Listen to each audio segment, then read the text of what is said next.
Hey guys, this is an update on the RC8.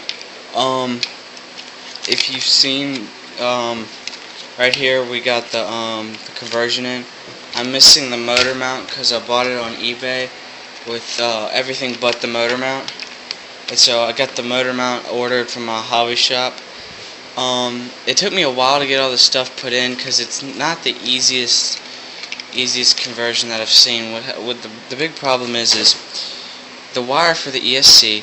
It runs under the battery tray all the way to about here, and once it reaches here, it comes up, loops over this, down, and you can see the orange back there around, and then through a little hole in the bottom of the receiver box.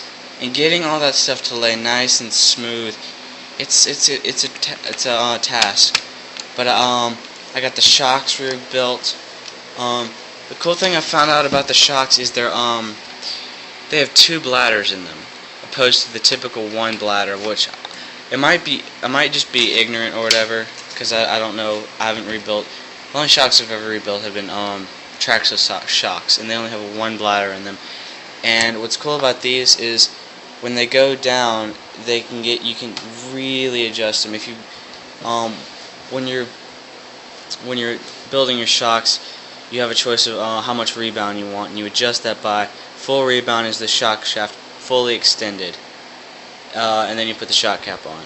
Or you can half extend it, and what that means is that when you compress the shaft in, it's going to rebound all the way back out to the bottom, or all the way back to half, or a quarter, or whatever you set it at.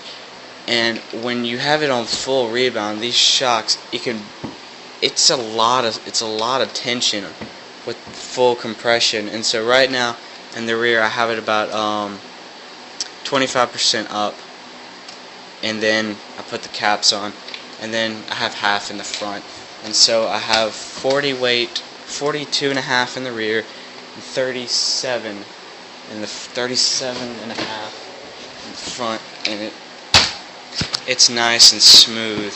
And I could definitely see it hitting big jumps with the front, and then the back end, instead of slapping, it's going to have all that nice dampening and catching it. I was at the hobby shop, and Team Associated, they actually make their own skid plate, and it was $4, and so why not? I got the skid plate. I rebuilt the shocks. In here there's the Z9110S servo. It's a high-speed servo.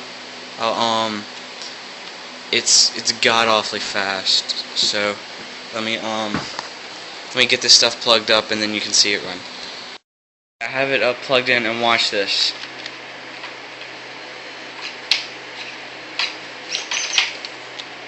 Crap. I don't have the servo horn screwed in, so it pops off. I don't have the screws for it, and I actually don't have the servo mounted in the chassis either. Let me see if I could prop this up on something so you can see how fast the servo is with no tension on the tires. Okay, I got this thing up on some tires. Let's see.